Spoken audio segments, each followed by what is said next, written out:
The deed slid across the lawyer's desk, an abandoned Maine island scorched by a 1983 mine fire that killed 42, their father among them. Beside it lay a second envelope, edges singed a hand-drawn map, and a line in a trembling hand. The fire never took everything.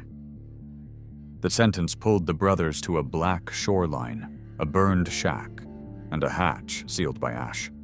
What waited below wasn't silver, but a secret men had guarded with lies. If you want the full journey from ash to truth like this, and subscribe for the next chapter. The rain had stopped an hour ago, but the air over Portland still smelled like rust and wet wood. Aaron Clark sat in the back of the courthouse, his hands clasped so tightly the skin along his knuckles turned pale. He wasn't sure why he had come. Maybe guilt, maybe habit. Michael, younger by 6 years, and softer in both tone and temperament, sat beside him, his teacher's hands resting on his lap like he was afraid to disturb the silence that hung in the lawyer's office. Edward Clark, their uncle, had died 2 weeks earlier. Neither of them had seen him in years. They had been boys when their father died in the Graymar mine explosion, and Edward, once a mining engineer himself, had disappeared shortly after the funeral, carrying secrets no one dared question. Now, through some bureaucratic whim of inheritance law, the man had returned into their lives by way of a deed. "I'm afraid," said Mr. Halloway, the lawyer, a man with a voice like a stiff collar, "that your uncle left you both a rather unconventional property." He slid a yellowing envelope across the desk. "It's an island, about 30 acres. No inhabitants, no utilities. Known locally as Isle of Ashes." Aaron frowned. "A burnt-out mining site." "Precisely," Halloway replied. "There was a fire there in '83. Never rebuilt. The county taxes it as uninhabitable land, technically worthless." He adjusted his glasses. "But it's yours now." The words hung in the air with the weight of something both absurd and binding. Aaron let out a humorless laugh. "So he left us a pile of cinders. How thoughtful." Michael didn't laugh. He was staring at the envelope, eyes narrowing with the kind of quiet curiosity Aaron had always found irritating. "Did he leave anything else?" he asked. Halloway hesitated, then cleared his throat. "There was a second item. Found in his desk. It was sealed, addressed to both of you." He handed over a smaller envelope, edges browned as if singed by fire long ago. Aaron tore it open impatiently. Inside was a folded, brittle map, drawn on survey paper marked with a few hand-drawn lines and cryptic numbers. Across the bottom, scrawled in Edward's uneven handwriting, were the words, "The fire never took everything." "What's that supposed to mean?" Aaron muttered, holding the paper up to the window light. Michael leaned in, tracing one finger along the faded ink. "It looks like a geological survey. See these coordinates? They lead straight to the old shaft entrance.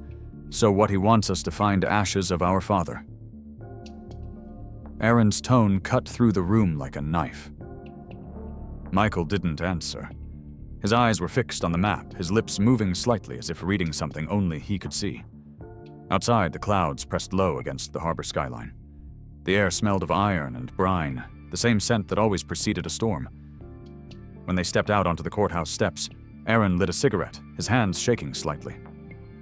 "You know he could have just left us money like a normal human being." Michael smiled faintly. Uncle Edward was never normal. Neither was Dad.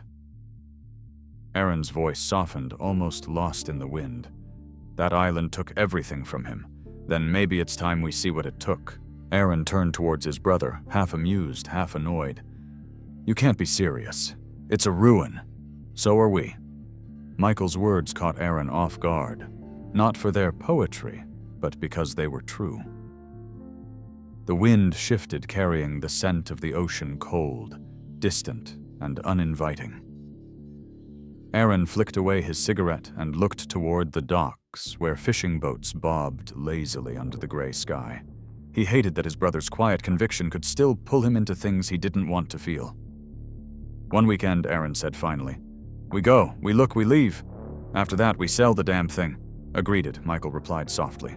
But the look in his eyes betrayed something more, a curiosity, a longing that Aaron couldn't name. That night, Aaron couldn't sleep. The rain returned, tapping against the window in slow, steady rhythm. He sat at his kitchen table, the map spread before him, lit by a single desk lamp. The coordinates pulsed in his mind like an echo. He remembered the explosion, the way his mother's scream had cracked the air when the sheriff came to the door. He remembered Edward's silence at the funeral, the man's stare hollow and distant. The fire never took everything. He whispered the words like a curse. In the morning, he found Michael already waiting at the pier. His small truck loaded with supplies, a coil of rope, 2 flashlights, a tent, and an old camera. "You packed like we're going camping," Aaron said. "We're going digging," Michael replied, checking the map again. As their boat pulled away from the dock, the city shrank into a smear of gray and steel. The sea ahead was rough, the horizon swallowed by fog. Halfway across, Aaron felt the strangest thing, a pull not of gravity, but of memory. Something in the distance, something unfinished. He gripped the edge of the boat and stared into the mist. The map fluttered in Michael's hand, a pale ghost of the past, guiding them toward something neither of them yet understood. The ferry engine coughed to life at dawn, pushing them toward a gray horizon that looked more like a bruise than a sky.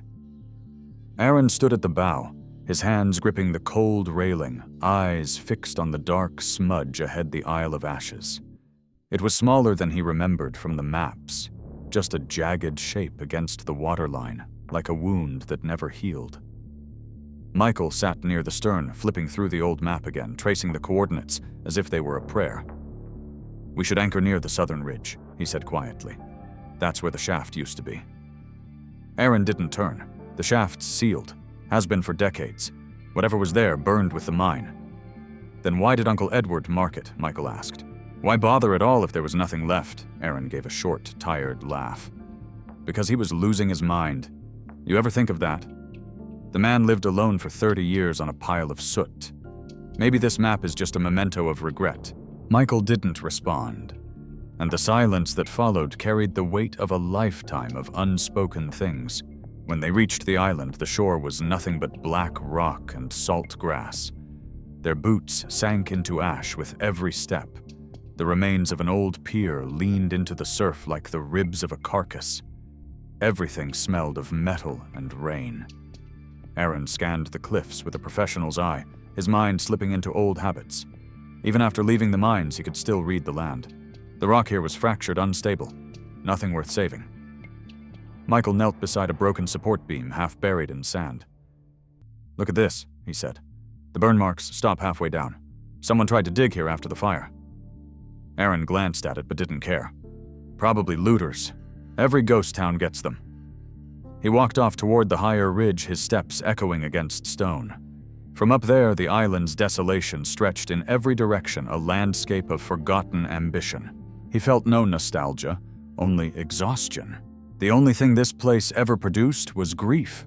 By the time they pitched their small tent near the ruins of an old shack, dusk had begun to settle. They built a small fire, and Michael spread the map across a flat rock. "These markings," he said, tapping the faint blue ink, "they don't match the mine schematics from '83. See this curve here? It leads inland, not underground."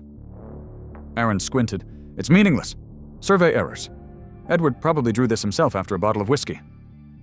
"You don't believe that," Michael said softly. "You want to, but you don't." The words landed heavier than either expected. Aaron looked at his brother, saw the same gentleness that used to frustrate him as kids, the kind that made Michael too forgiving, too trusting. "You teach elementary school, Mike. You believe in stories. I work in what's real." Michael folded the map carefully. Maybe what's real isn't always what's true. Aaron didn't answer. The fire cracked, throwing their shadows against the rocks like arguments frozen in motion. By morning, the rain had returned, sweeping across the island in sharp horizontal lines. They packed their gear and returned to the mainland, both too tired to speak. The boat ride was quiet, except for the slap of water against the hull. Once docked, Aaron walked straight to the local realtor's office. It was a narrow building on Harbor Street, the kind that smelled of old paper and floor polish. Behind the desk sat a man in a pressed suit, his tie too tight for the small town. He introduced himself as Mr. Vale. "Gentlemen," he said with a smile that didn't quite reach his eyes, "I heard through the county registry you've come into some coastal property. If you're interested, my firm represents several investors looking for development opportunities along the main shoreline." "You mean you want to buy it?" Aaron replied. "Correct. We can offer $75,000 cash. That's quite generous for an uninhabited rock." Michael blinked. "That island isn't worth half that." "Then it's your lucky day," Vale said easily. "Our clients see potential." Aaron didn't hesitate. "We'll consider it." Michael turned to him sharply. "You mean you'll consider it? It's worthless, Mike. You said it yourself." "No," Michael said quietly. "I said it's strange." The realtor leaned back, watching them with interest. "I can have the paperwork ready by tomorrow if you decide. These things move quickly." They left the office in silence. The wind was biting, scattering the smell of seaweed and diesel from the docks. Aaron walked ahead, his jaw tight. "This is a chance to close the book, Mike. Finally. We take the money, we move on." Michael didn't answer. He had stopped at the corner window, watching through the reflection as Vale lifted his phone. The man's voice was low, muffled by the glass, but the words reached him clearly enough through the rhythm of the rain. "They're taking the bait." Michael's stomach turned cold.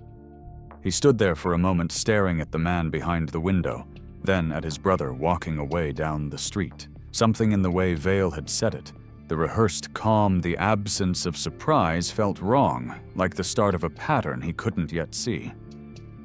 He folded the map tighter against his chest, the paper damp and trembling in his hand. The storm came in low and gray, the kind that turned the ocean into melted steel. Aaron guided the rented boat back toward the Isle of Ashes 2 days after their meeting with Vale, the realtor. Michael had insisted they return, saying he needed to see more before they made a decision. Aaron had argued, but in the end his brother's persistence wore him down the same way rain wears grooves into stone. The sea wind cut through Aaron's jacket as they approached the island. The black cliffs rose out of the mist like the ribs of a whale, sharp and skeletal. He hated the place already. Michael, sitting at the bow, watched in silence, his expression unreadable. He held the map close to his chest, the edges fluttering with each gust of wind. "You're sure about this?" Aaron called out. Michael nodded. "There's something here, Aaron. Something Dad never told us." The words stung more than Aaron expected. Their father had been a miner, a quiet man whose life revolved around the hum of drills and the scent of coal dust. When the explosion came in 1983, it tore through the shaft like lightning through dry timber. 42 men had gone down with it, and one of them was their father. Aaron had been 9, Michael only 3. Their mother never spoke of that day again. When the boat scraped the rocky shore, Aaron jumped out first, pulling it up far enough to keep the tide from claiming it. The air smelled of salt and decay. Bits of rusted machinery littered the shoreline. Broken winches, corroded rails, and what looked like the twisted remains of a loading crane. The land seemed to breathe its history in sighs of wind through the grass. They walked inland, following the faint remnants of an old path. Halfway up a slope, they came across the remains of a settlement. A few shacks collapsed into themselves, the skeletons of old beams still reaching skyward as if begging for help. "This was the miners' quarters," Aaron murmured half to himself. "Dad must have stayed here." Michael paused near one of the walls, brushing off moss until faint writing appeared. Numbers, maybe payroll figures carved into the wood with a knife. He was keeping track, he said softly. Even back then. They moved deeper into the ruins until they reached a small cabin near the tree line. Unlike the others, this one was still standing, its roof sagging but intact. The door creaked open under Aaron's hand, revealing the stale air of a room sealed for decades. Inside, everything was coated in gray ash, the furniture, the floor, even the walls. The faint scent of charred wood still lingered, as though the fire had passed only yesterday. Michael ran his hand over a workbench where a few rusted tools still lay in a row. "He used to fix the ventilation equipment," Aaron said quietly. "This was probably his station." There was something in his tone, a mixture of reverence and bitterness that Michael didn't miss. "You remember more than you admit," he said. "I remember enough." Aaron crouched by the hearth, brushing away debris. Beneath the soot, a faint shape began to emerge, a carving on the wooden beam just above eye level. It was a sentence written in hurried, uneven script, the wood scarred and darkened by fire. He stepped closer, tracing the grooves with his fingertips. "Forgive me, Ed." Aaron froze. "Ed," he whispered almost to himself. "That's Uncle Edward." Michael stepped beside him, his breath shallow. "Dad carved that." The certainty in his voice made Aaron's throat tighten. He took a step back, staring at the words as if they might rearrange themselves into something else. The letters were raw, desperate. Not a message of faith, but confession. Why would he write that? Aaron asked, his voice cracking slightly. "What did he do?" Michael didn't answer. He was studying the walls, the ceiling, the floor, as if the room itself could provide the missing context. On a shelf in the corner sat a rusted lantern half filled with congealed wax. Beneath it, a small metal box lay buried under debris. Michael pulled it free, coughing as the dust rose around him. Inside were papers, their edges blackened by fire, but still legible in parts, supply records, sketches of tunnel layouts, notes about ventilation routes. Aaron recognized the handwriting instantly. "This is Dad's," he said. "He wrote this the week before the explosion." The last page stopped him cold. It contained a rough drawing of the mine shaft annotated with measurements and arrows pointing to a section marked "Unstable Void" beneath. Scrawled beneath that was a line written in thicker ink. "Don't let them dig lower." Aaron's breath caught in his chest. He knew he whispered. He knew it would collapse. Michael turned toward him slowly. Then why didn't he stop it? "Maybe he tried," Aaron said. "Maybe that's why he wrote." He stopped, looking back at the words on the beam. The firelight from the lantern flickered faintly across them, making them appear to move. "Forgive me, Ed." The realization came like a slow wave of nausea. He wasn't asking forgiveness from God, Aaron said. He was asking Uncle Edward. Michael stepped closer, his face pale. "You think they were both involved?" "I think," Aaron said carefully. "There's a reason Mom never told us the whole story." Outside, the wind had shifted again, carrying with it a low, rhythmic sound, like the heartbeat of the sea beneath the rocks. The brothers stood there in the half-dark, the room thick with dust and memory. The walls seemed to whisper with the ghosts of the men who had lived and died here, their presence as real as the air they breathed. Aaron turned away, first his hand brushing the doorframe as he stepped outside. "We should go," he said, though he didn't sound convinced. Michael stayed behind a moment longer, his fingers tracing the carved words one last time, the edges of the letters rough beneath his skin. "Forgive me, Ed," he whispered, repeating them under his breath like a vow he didn't yet understand. The wind carried his voice into the distance, toward the cliffs, where the sound of the tide rose like a slow gathering warning. Morning crept across the island like a reluctant promise, pale light spilling over the ruins of the old settlement. The wind had died during the night, leaving behind a silence so thick that every movement felt intrusive. Aaron woke first, his back stiff from sleeping on the wooden floor of the cabin. He stirred the ashes of the small fire they had built, then glanced toward the wall where the words still lingered. "Forgive me, Ed." The sight unsettled him more than he wanted to admit. Michael was already outside, crouched near the edge of the collapsed mine entrance, studying something half buried in the dirt. "The structure extends deeper than it looks," he said as Aaron approached. "There's a shaft beneath this level, maybe an access tunnel." Aaron frowned. After 40 years, there's nothing left down there but dust. "Maybe," Michael replied, brushing away soil until the edge of a wooden hatch appeared. Its iron hinges were rusted solid, but the outline was unmistakable. "Or maybe there's something our father wanted to keep hidden."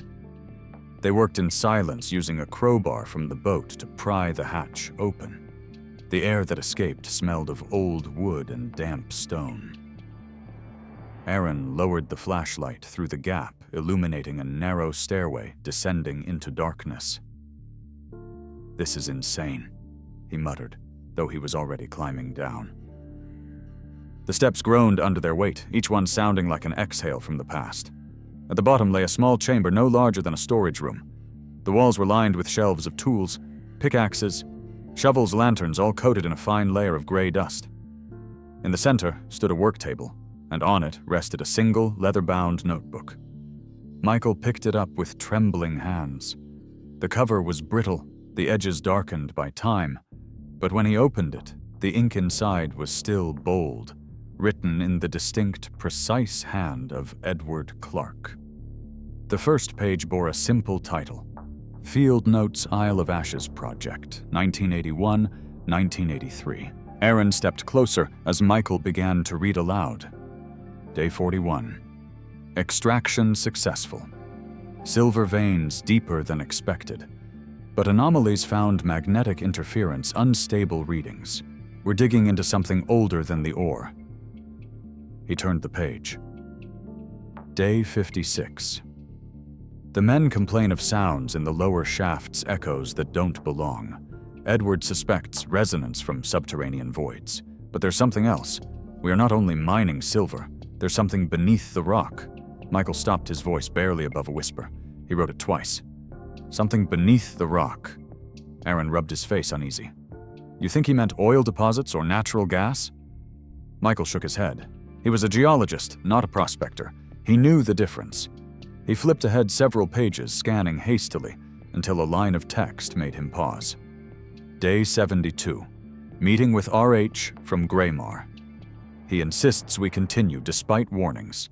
Claimed the company has an arrangement with the Territorial Board. I no longer believe that's true. The room seemed to grow smaller as the weight of the words sank in.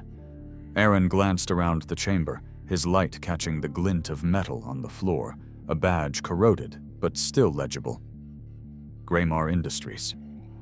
They were here, he said. Maybe they used this place as an off-record site, and Dad worked for them, Michael added. He closed the notebook gently, as if afraid it might shatter. But Uncle Edward stayed after the fire. Why? To protect what they found, or to keep it buried.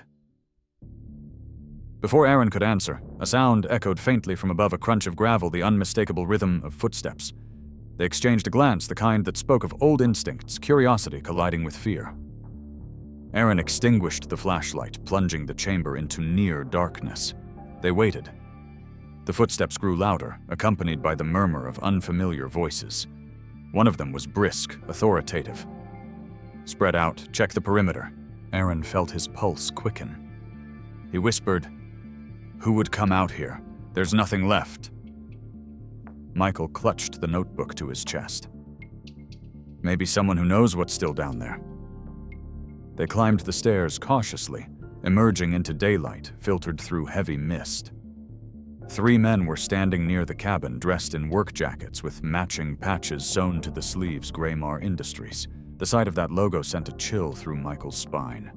He recognized it from the documents he had found earlier, but the company had been dissolved nearly 2 decades ago. The oldest of the 3 men turned toward them. His eyes were sharp, his posture confident, the kind of man used to authority. Gentlemen, he said evenly, you're trespassing on private property. Aaron straightened his tone, guarded. This island was deeded to us through legal inheritance.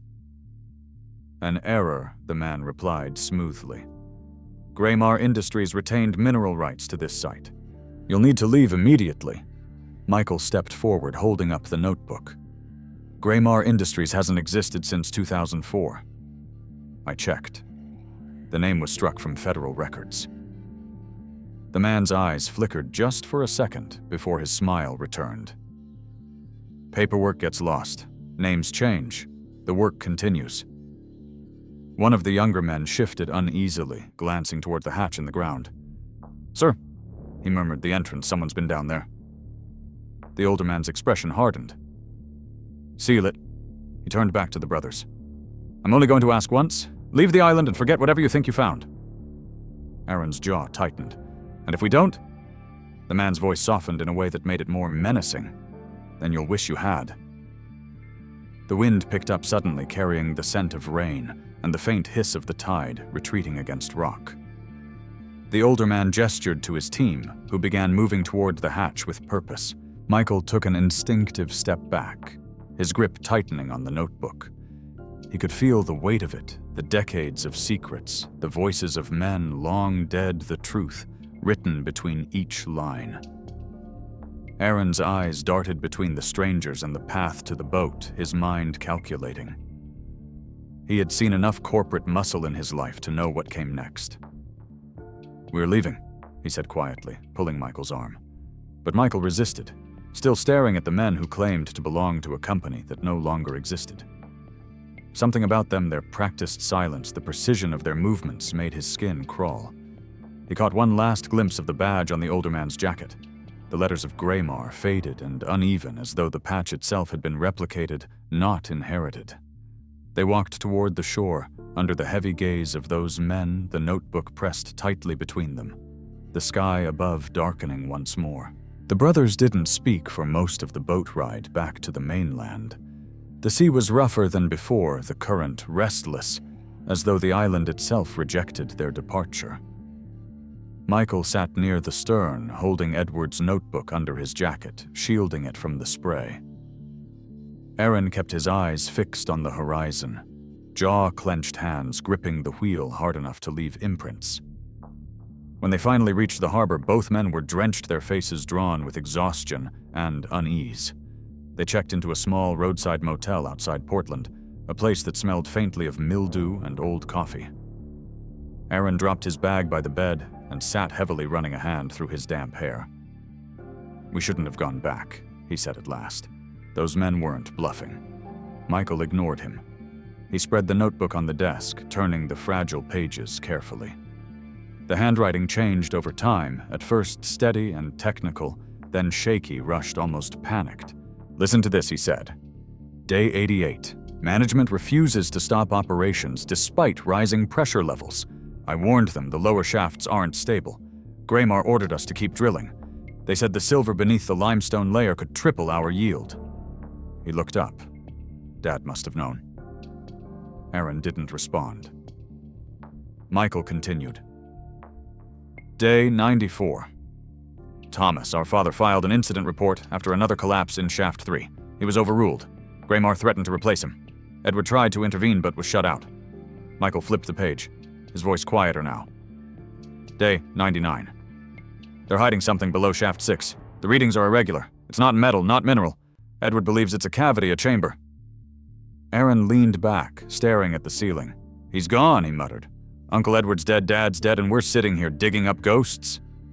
"They're not ghosts," Michael said. "They're warnings." He turned to the final pages. The ink had bled in places, but the words were still legible. Day 110, I heard shouting from the lower level. Thomas refused to let them detonate the west wall. He said it would collapse the entire shaft. Greymar's foreman ordered it anyway. "I can't stop this." His voice trembled as he read the last entry. Day 111, explosion. The fire spread through the main tunnel. I don't think anyone survived. I tried to reach the records vault, but the heat was unbearable. I couldn't save them. I couldn't save him. But I saved something. The proof. I hid it where they'll never find it. He paused. "Aaron, this wasn't an accident." Aaron looked at him, eyes tired but alert. "You're saying they killed them on purpose?" "Not just killed them," Michael said. "They buried them to hide something bigger." He flipped to the back of the notebook where a few pages were loose and almost completely blackened. On one, the handwriting was faint but clear enough to read, "I could not save them, but I saved the evidence."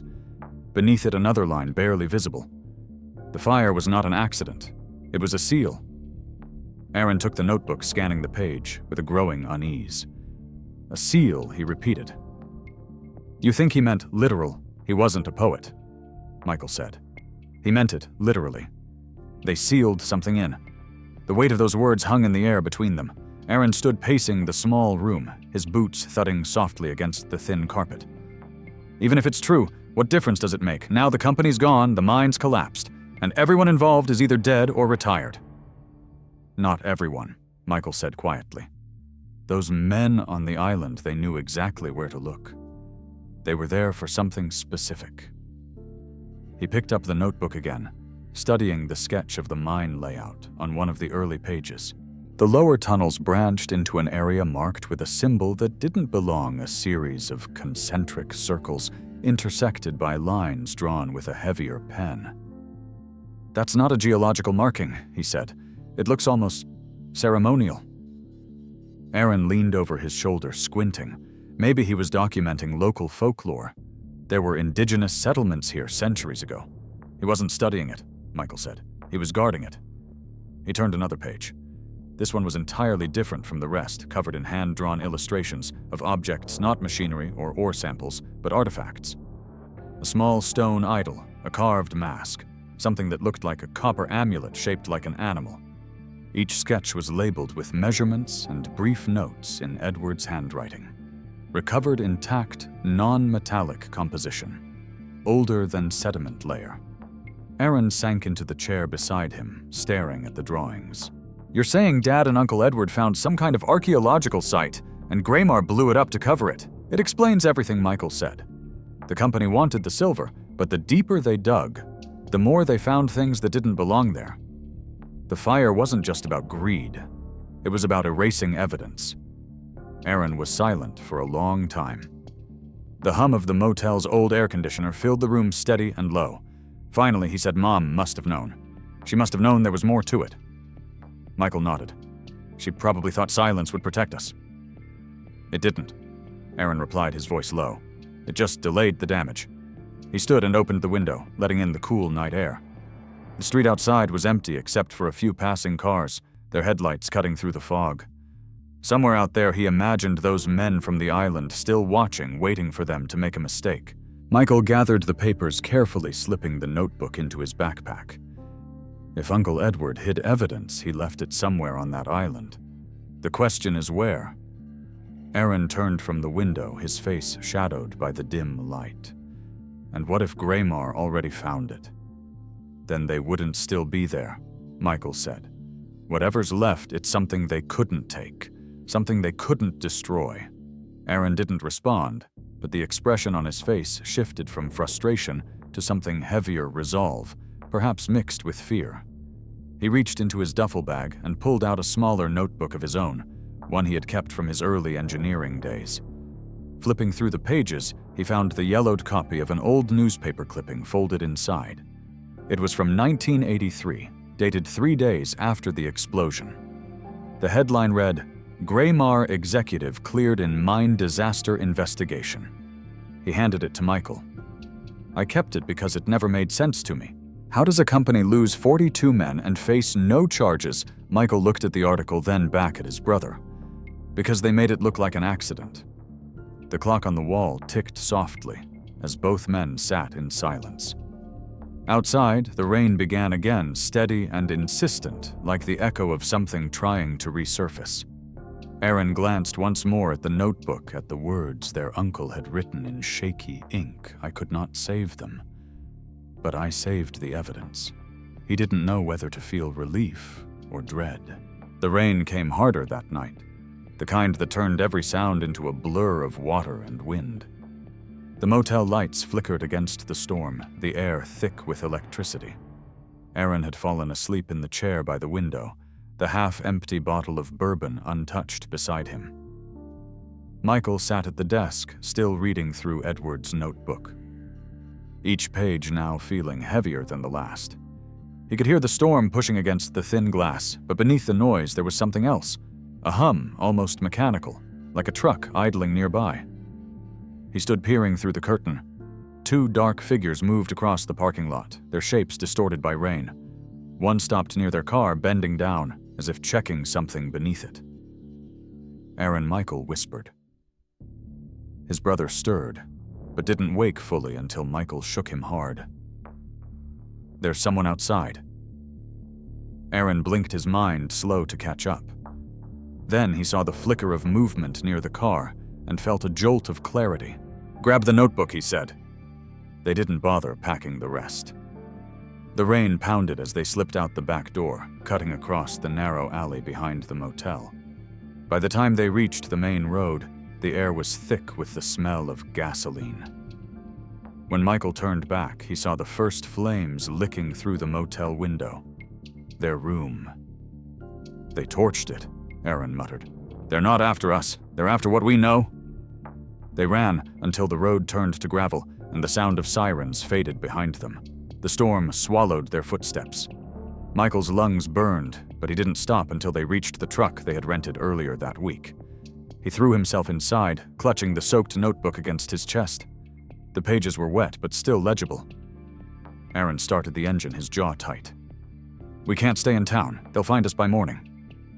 "Where do we go back?" Aaron said. "To the island." Michael stared at him, disbelief, cutting through exhaustion. "You want to go back there?" After what just happened, Aaron met his eyes. "That's where the answers are." Uncle Edward hid something. Whatever those men want, it's buried there. The drive back was a blur of headlights and rain.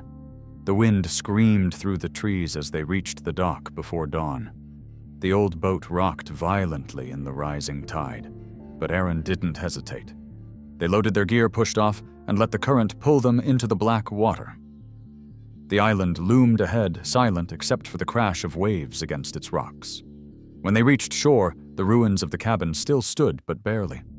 Smoke drifted from what remained of the roof, the timbers charred and smoldering. Aaron walked through the ash, kicking aside debris until he found the edge of the hatch leading down into the storage chamber. The wooden ladder was half burned, but still usable. Michael followed, holding the flashlight steady. The air below was cooler, heavy, with the scent of wet stone. "They wanted to erase it," Aaron said quietly. "Everything." Michael nodded. But they missed something. He was right. The back wall of the chamber, which had looked solid before, now showed signs of collapse. Behind a section of fallen shelving, a glint of metal reflected the light. A steel door, its hinges rusted but intact, half hidden behind a mound of rock. "That wasn't on the map," Aaron said. They cleared the rubble, their hands raw and slick with mud. The door wouldn't budge until Aaron found a crowbar and wedged it between the hinges. With a groan, the metal gave way, revealing a narrow passage that descended steeply into the earth. The air grew colder, with every step the smell of salt, giving way to something older, dust and minerals and time. The tunnel opened into a wide chamber supported by wooden beams blackened by age. On one wall, old crates sat stacked neatly untouched by fire. Michael wiped away the grime from one of them. "Greymar Industries," he read aloud. Inside were documents sealed in waterproof wrapping, survey reports, maps, and invoices stamped with company insignias. One folder bore their father's name. He opened it with trembling hands. Maintenance logs, structural warnings, and letters, each one a record of the mine's gradual collapse. In the margins, someone had written in red pencil, "Do not record below shaft 6. He tried to warn them, Aaron said, his voice unsteady. They ignored him. In the far corner of the chamber stood a crate, unlike the others, smaller, locked with a rusted clasp. Michael forced it open, revealing a cloth bundle. Inside, wrapped in layers of faded linen, was a small stone figure. Its surface was carved with intricate spirals and symbols, its face abstract and ancient. "What is it?" Aaron asked. "It's not just a relic," Michael said softly. "It's ceremonial." He recognized the design from a history book he once used in class, the symbol of the Wabanaki, one of the oldest indigenous tribes of the region. The statue's eyes were inlaid with a dark mineral that shimmered faintly in the light. "This was what they found," he whispered. "This is what they destroyed the mine to hide." Aaron lifted the figure carefully, feeling the cold weight of it in his palms. Why would Greymar care about this? "It's just a carving." "Because it's not supposed to be here," Michael said. "The Wabanaki people lived hundreds of miles north. This means someone was trading or living here long before colonial settlement. It rewrites everything." They exchanged a glance that held equal parts wonder and dread. Uncle Edward knew, Aaron said. He must have realized what it meant. He stayed to protect it. Michael nodded slowly, and Dad tried to stop them before they buried it. The sound of dripping water echoed through the tunnel, each drop sharp in the silence. Then came another sound, distant, deliberate. A metallic clang, like something striking the hull of the island itself. Aaron's flashlight flickered. "We're not alone," he whispered. Michael held the notebook tighter, his heartbeat quickening. The faint beam of light from the entrance above vanished for a moment, as though someone or something had passed in front of it. They stood frozen in the dark, the statue gleaming faintly between them, the weight of centuries pressing down. The wind howled across the harbor as Aaron stared at the folded letter in his hand. It was creased damp from the fog, and written on thick stationery that bore an embossed seal, Graymar Holdings, Boston office. The message was brief and direct. "We understand you are in possession of certain historical items connected to the 1983 incident. Our firm is prepared to offer financial compensation in exchange for their safe return. Confidentiality guaranteed." There was no signature, only initials RH, the same name that had appeared in Edward's journal. Aaron folded the paper again, his hand trembling slightly. Michael was asleep in the next room of their small rental cabin on the mainland, the bandage on his leg stained but holding. The bullet had grazed him 2 nights earlier when someone had fired at them from the cliffs near the mine entrance. They never saw who. Aaron had spent the hours since replaying the scene in his head, the flash of light, the scream, the metallic ring of a ricochet. They were being hunted. But now there was another way out. A way to end it all, to pay off the debts that had been choking him for years, to start again. Michael didn't need to know. At dawn, Aaron stepped outside the mist curling around his boots as he made the call. The voice that answered was smooth, calm, practiced. "Mr. Clark," it said, "we appreciate your discretion. Our representatives can meet you on site. Bring the object and any related materials. We'll make sure you're compensated appropriately." "And my brother Aaron asked. He stays out of this." "Of course," the voice replied. "This arrangement concerns you alone." The line clicked dead. Aaron stared at the phone for a long time before slipping it into his pocket. When he went back inside, Michael was sitting up, pale but awake. "You're going back, aren't you?" Michael's tone was quiet, resigned. Aaron hesitated. "I have to. There's more we haven't seen. I think Edward left something else down there." Michael's eyes softened with trust that Aaron didn't deserve. "Then I'm coming with you." "No," Aaron said quickly. "You're hurt." "So are you," Michael replied. "But that never stopped you." He stood gripping his side as he gathered the notebook and the statue, wrapping them carefully in a canvas bag. Aaron didn't argue further. He knew he couldn't stop him. They left just before noon, the sky a dull silver over the water. The sea was calm for once, a deceptive peace. When they reached the island, 2 figures were already waiting near the blackened remains of the shack men in work jackets, their faces obscured by caps. One of them raised a hand. "Mr. Clark." "That's me." Aaron said, his voice steady. "You said you wanted proof." He held up the bag slightly, but didn't move closer. The older of the 2 men stepped forward. "We appreciate your cooperation. Our employer values integrity." Michael's hand brushed Aaron's arm, a subtle question. Aaron avoided his gaze. "You didn't tell me they were coming," Michael whispered. "Because you wouldn't have come if I had," Aaron said. "We can't fight them, Mike. We can't win this." Before Michael could respond, the older man gestured to his partner, who lifted a handheld radio. The click of static broke the air. "Target confirmed. Proceed." Aaron frowned. "What are you?" The gunshot cut through his words. The sound echoed off the cliffs, sharp and final. Michael fell to his knees, clutching his side, where the blood spread quickly through his shirt. Aaron froze his mind, refusing to catch up with what had happened. The older man lowered his weapon calmly. "We no longer require your cooperation," he said. "But we do require your guidance. Take us to the vault." Aaron's voice came out hoarse. "You said no one would be hurt." "We said nothing of the sort," the man replied, nodding toward the cliff path. "Move." Aaron looked down at his brother.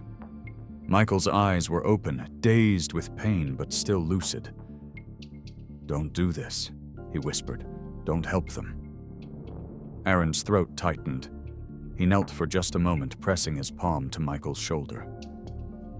"I'll fix this," he said softly, though he didn't believe it. Then he stood and began walking toward the path that led to the lower tunnels, the men following close behind. The rain began again, light at first, then harder, each drop a small percussion against the stone. The cliffs glistened with moisture, and the sea below churned gray and violent. Aaron led them through the ruins past the charred remains of the cabin down into the old hatch that had once hidden Edward's first chamber. The metallic tang of the underground air filled his lungs. Every sound, the drip of water, the crunch of boots, seemed amplified. They reached the steel door leading to the deeper tunnel. The older man motioned for Aaron to open it. "You know the way." Aaron hesitated, staring at the door that had once led him and Michael to the discovery that changed everything. Beyond it lay the truth and maybe his own ruin. "You don't know what's down there," he said. "You think it's just treasure, but it's not. That's not your concern," the man replied coldly. "Open it." Aaron did. The hinges screamed as the door gave way, revealing the narrow passage beyond. The beam of their flashlights cut through the dark, illuminating the uneven walls. The air was colder than before, almost glacial. "Where's the chamber?" the man demanded. Straight ahead, Aaron said, his voice barely audible. They walked in silence until the tunnel widened. The crates still stood where they had left them, the floor littered with loose stones and fragments of the past. The statue's pedestal was empty. Michael had taken it. The older man noticed immediately. "Where is it my brother hid it?" Aaron said. "I don't know where." The man's expression darkened. "Then you'll help us find it." He turned to his partner. "Bring him back to the surface. Check on the other one. If he's still breathing, finish it." Aaron spun around. "No." The butt of a rifle struck him across the face, sending him to the ground. The world swam in and out of focus as the men dragged him toward the tunnel entrance. He could taste blood, could smell the oil of the gunmetal, and the damp earth mingling together. Above them, thunder cracked across the sky, shaking the island to its core. And somewhere behind him, deeper in the tunnels, something shifted, a low rumble, like stone moving against stone, as though the island itself was waking up. The order to finish it still rang in Aaron's ears as the men dragged him toward the tunnel mouth, but the island refused to stay quiet. A low tremor rolled underfoot, a warning from the rock itself, and in that wavering second, the younger guard's grip loosened just enough for Aaron to wrench free and stumble deeper into the passage. The older man cursed, lifted his light, and the beam slid across the damp walls, catching the gleam of mineral veins like threads of frozen lightning. "You cannot outrun stone," he said calmly, and yet he followed with the patience of someone who believed time belonged to him.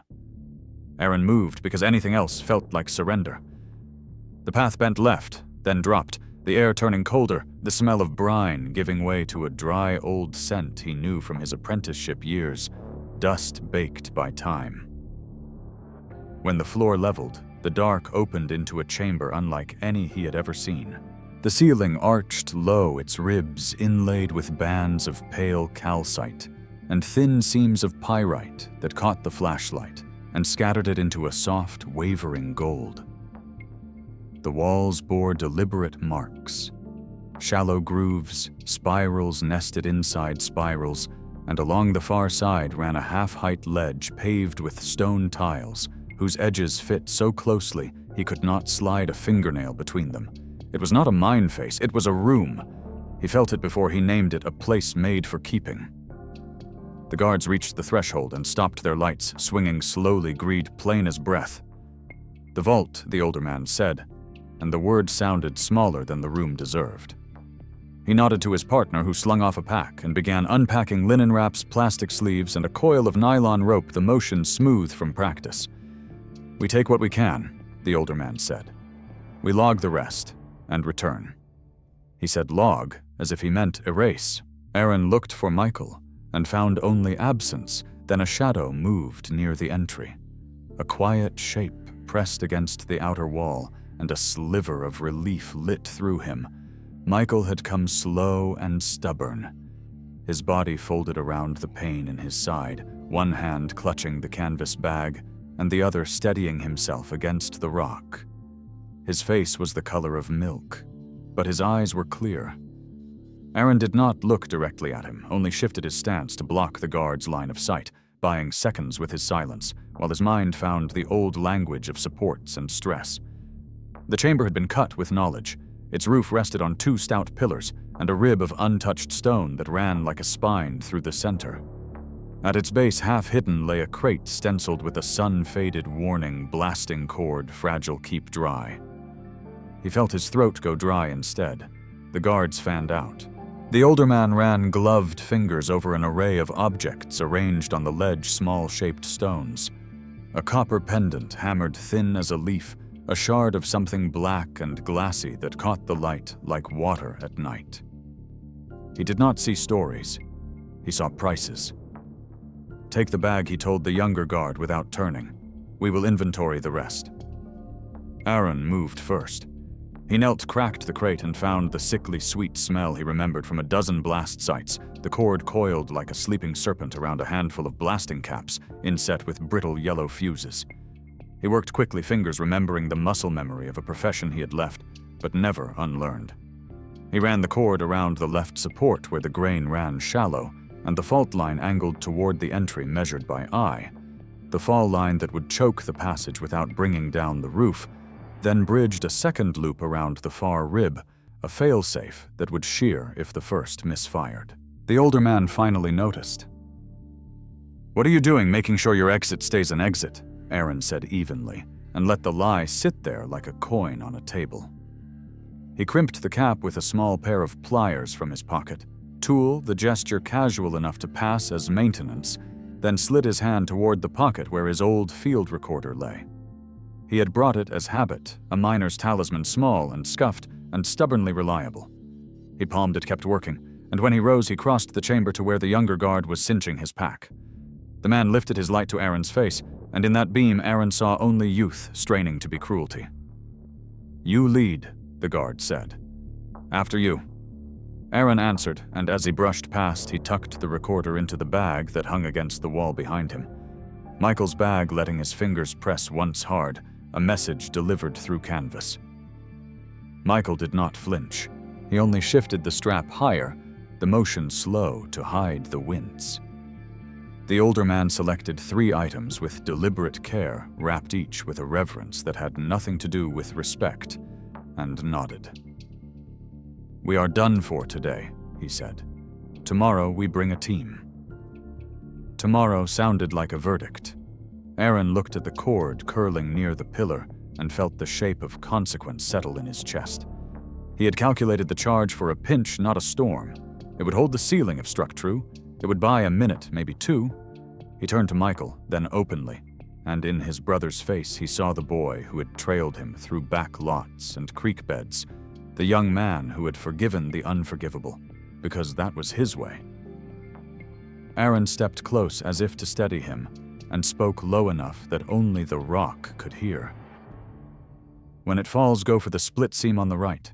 The air moves there. It will take you to the surface." Michael shook his head once, a tiny no that held a world. "We go together," he whispered.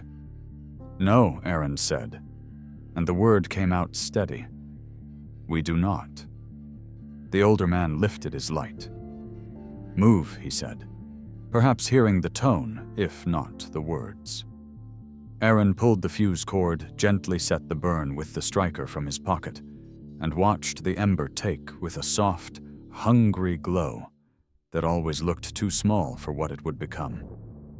He stepped backward, palms open to keep their attention, and began to talk about the weight of the roof, about the angle of the fall, about the need to brace before removal, and while he spoke, he allowed his body to become the conversation, so their eyes would not drift to the ember inching towards the cap.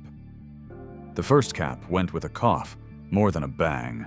A sharp intake of air the chamber seemed to make on its own, and the left pillar shuddered, cracked, and slipped, sending a curtain of stone down across the entry like a lowered portcullis. Dust lifted in a single heave, a gray breath that turned light into ghosts. The younger guard shouted, scrambling for footing, while the older man wheeled toward the sound, raising his weapon.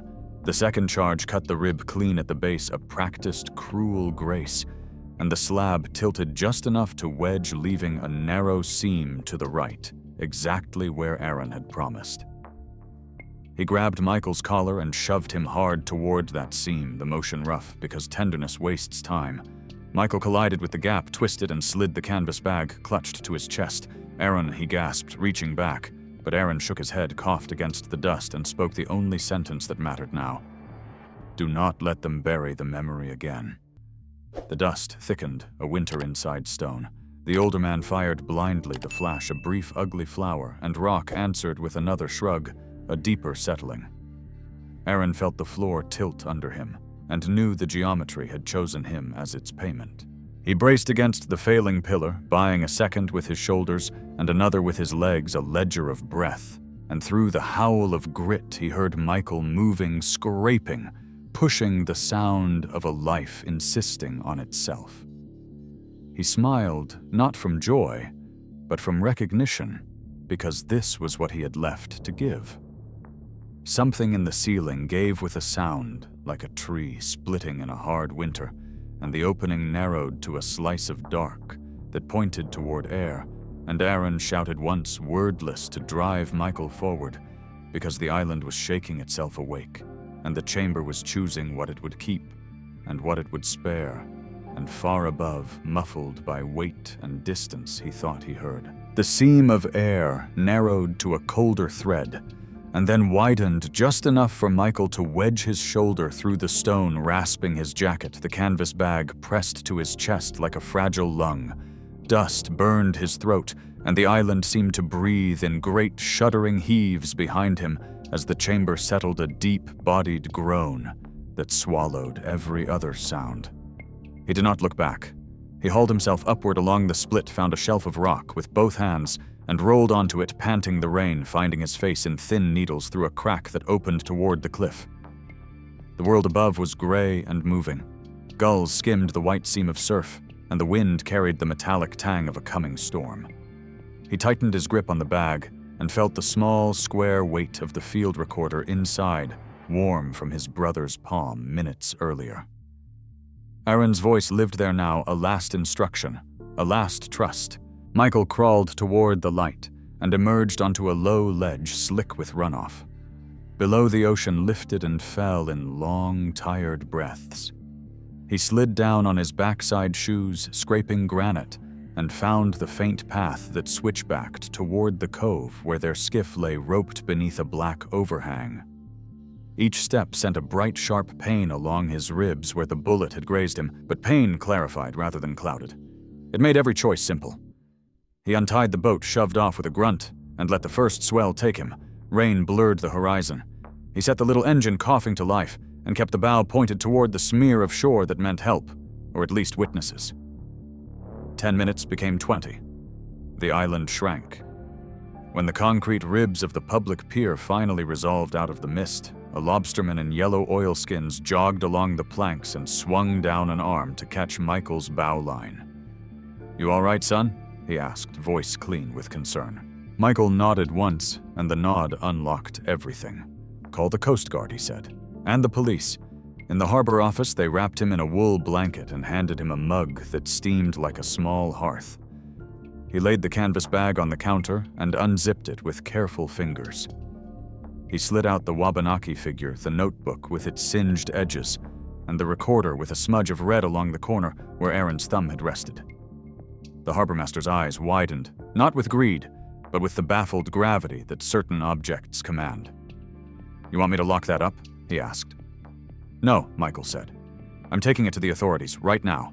At Maine Medical, he submitted to Stitch's x-rays and quiet questions from a nurse who moved with the competence of someone who had seen worse nights than this one. He asked for a charger, powered the recorder, and pressed play. The chamber returned in a wash of grit, the older man's measured cadence ordering removal, the cough of the first cap, the hard fall of rock. Aaron's breath, and then his voice steady, even as the geometry turned against him. "Do not let them bury the memory again." Michael closed his eyes and let the words settle where they needed to live.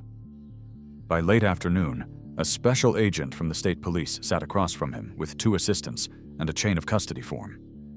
Michael told the story once, then again with more dates, then a third time with the map laid open on a tray table between them. He did not embellish. Truth did not require decoration, only patience. The agent listened, then listened harder when the tribal liaison from the State Museum arrived and examined the stone figure with gloved hands, her face turning solemn as she traced the spirals with a fingertip. Pre-contact likely, she said, and out of context for this coastline. This is not a trinket. It is a witness. The word steadied Michael more than the morphine. That night, an assistant United States attorney called from Boston and asked him to come in the next morning with the materials. "We have reason to believe federal statutes apply here," she said.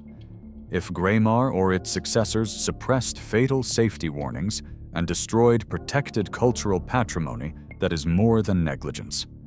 Michael arrived with the dawn and watched as the evidence moved from table to table under bright lamps, the notebook's pages digitized into careful scans. The recorder's file duplicated and logged, the invoices and blast reports cross-indexed with corporate archives the AUSA's investigator had already pulled. A forensic geologist confirmed the date of the blast strata from core samples the state had saved after the disaster. A retired inspector admitted on record that a company man had pressured him to sign the clearance in 1983. A quiet, meticulous clerk found the initials RH on a memo authorizing expedited detonation to secure upper levels. The name attached to those initials no longer surprised Michael, the same voice that had offered money to make everything go away. Warrants followed, then interviews, then arrests. Reporters said Graymar was gone, but its husk had traded hands 3 times, each sale bundling liabilities with coastal parcels and quiet agreements. The men from the island were picked up in a rental house 2 towns north, their jackets still damp in the photographs. A grand jury opened a file thicker than any book Michael had ever used in his classroom, and when he testified, he did so without drama, his voice, even his hands, still. The law would have its pace. Grief had had his. A civil settlement arrived months later, an insurance instrument unsealed at last. And the sum on the last page made the room tilt for a moment, with the old, hard temptation of relief. Michael endorsed it to the county and the Wabanaki Cultural Trust in the same sitting. The memorial rose by summer's end on a headland above the harbor, 42 names cut deep into granite, the stone figure replicated in bas relief, at the base with permission and ceremony. On the day they unveiled it, fog hung close to the ground until noon, then lifted as if a hand had smoothed the sky. People came who had never spoken to one another about that day. Men who had worked the night shift and survived because a truck broke down. Women who had sent lunches in brown bags with names written in thick marker that came home creased but unopened. Michael stood at the lectern with his ribs still tender and the recorder in his pocket like a talisman. He spoke for 4 minutes and did not mention villains by name. He talked about weight and light, about how some stones sink and some float in memory, and about a man who had stood inside a failing room and bought his brother a minute large enough to live in. Then he pressed play, and Aaron's sentence hung in the salt air like a bell strike. People bowed their heads without being told to. Afterward, he walked to the cliff path alone. The sea was a calmer color now, and in the far distance, a dark line marked where the Isle of Ashes lay, no longer a deed, but a promise. He met the county commissioner at the trailhead and signed the last papers to place the island under a permanent protective easement held jointly by the state and the tribal trust. "You're sure?" the commissioner asked. "It is worth more as silence," Michael said gently. "But not the kind of silence that hides, the kind that keeps." The commissioner nodded and folded the documents with an air of relief. When Michael turned back toward the headland, the fog was returning in tatters, and the names on the stone looked newly carved, wet with cloud. He touched the cold edge of his brother's voice in his pocket and felt briefly something like shore under his feet again. 1 year later, the island rose from the Atlantic like a remembered name, no longer a disputed parcel or a rumor of ore, but a designated cultural preserve held in joint stewardship by the state and the Wabanaki trust its shoreline posted with small cedar signs that asked for quiet, as if quiet were a form of respect. Michael came over on a narrow research boat with the tribal liaison, a ranger, and 3 elders whose presence changed the rhythm of the day. Conversations lowered when they spoke, and even the gulls seemed to arc wider around their heads as if the air were theirs first. The weather obliged with a mild October light that found every seam in the granite and softened it, and the wind moved like a hand across tall grass that had returned to the flats where the shacks once leaned. The dedication platform was simple, a plank deck anchored with rope to keep it level on the uneven stone, a lectern made from driftwood and iron bolts salvaged from the old pier, and at its base, a small protective case holding the replicated figure, its spirals precisely carved by a Wabanaki artist who had lived with the original for months before allowing his tools to touch wood. The real artifact remained in climate control on the mainland, but its spirit felt near as if careful custody counted as a kind of proximity. People from the harbor town came in small boats with tartan blankets and thermoses, and men who had worked the fisheries for 40 seasons tied off with the slow grace of habit, and took seats beside daughters and grandsons who would inherit their knots. The county commissioner stood off to one side holding papers he no longer needed to read, because every signature had already dried. The ranger checked the path markers and then stopped checking them because he understood that order marked itself today not with tape, but with attention. When Michael stepped to the lectern, the island seemed to lean in. He did not bring a long speech. He brought the notebook with its singed edges and the recorder that still held one sentence like a bell inside a shell. He spoke first of permission, and then of patience, and then of what it meant to return something to its story, rather than to a shelf. He thanked the elders by name, and waited after each name until a nod made the thanks complete. He spoke of the 42 men from the mine, and of the women who had carried them in memory longer than any headline could hold, and he asked the crowd to remember that the island's grief preceded theirs by centuries, and that humility was the only honest bridge across that span. Then, when the wind paused on the lee of the cliff, as if to give him the space he needed, he unfolded a sheet of paper he had folded and unfolded a dozen times since dawn. A page copied from the last lines of Edward's journal, words written in a hand that shook but did not falter.